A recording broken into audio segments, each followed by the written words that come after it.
Bio के teachers reproduction पढ़ा रहे हैं और बच्चे ये ना पूछे कि मैम ट्विन्स कैसे बनते हैं? ऐसा तो हो ही नहीं सकता।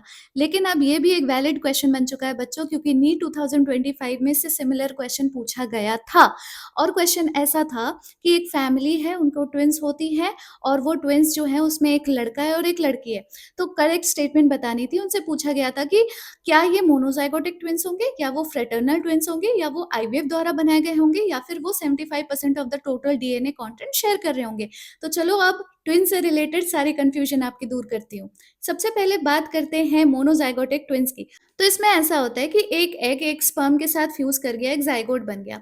अब वो ज़ाइगोट अपने एम्ब्रियोनिक स्टेजेस में लेटर या फिर उसी टाइम पर स्प्लिट हो जाता है 2 में, जिससे वो ज़ाइगोट 2 बन गए। अब एक ही ज़ाइगोट से वो स्प्लिट होकर 2 बने हैं, यानी कि सिमिलर जेनेटिक कॉम्पोज़िशन होगा, सेम जीनोटाइप होगा, सेम सब कुछ होगा, तो यानी कि जेंडर भी सेम होगा और कभी ऐसा पॉसिबल ही नहीं है कि मोनोज़ाइगोटिक ट्विन्स के 2 डिफरेंट सेक्सेस हों।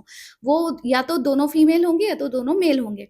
बात करते हैं डाइज़ाइगोटिक ट्विन्स की, तो इनको फ्रेटर्नल ट्विन्स भी बोला जाता है बच्चों। और ये ऐसे बनते हैं कि मान लेते हैं फीमेल की ओवरी ने 2 एग्स रिलीज़ कर दिए एक ही टाइम पर, और उसी टाइम पर 2 डिफरेंट स्पर्म आकर दोनों एग को फ्यूज़ कर देते हैं।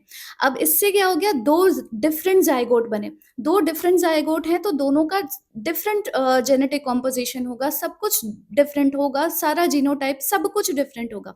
अब इससे ये भी पॉसिबल है कि दोनों का 2 डिफरेंट जेंडर भी हो, एक मेल हो, एक फीमेल हो, या हो सकता है दोनों फीमेल हो या हो सकता है दोनों मेल हो, मतलब कुछ भी हो सकता है। लेकिन मोनोज़ाइगोटिक ट्विन्स कभी भी डिफरेंट सेक्सेस के नहीं हो सकते। लाइक और शेयर करो अगर आपको ये कॉन्सेप्ट नया लगा और समझ में आया, एंड फॉलो फॉर मोर। और कमेंट करके बताओ, क्या ये पॉसिबल है कि आईवीएफ के थ्रू मोनोज़ाइगोटिक या डाइज़ाइगोटिक ट्विन्स हम जानबूझकर डेलिबरेटली बनवा सकें?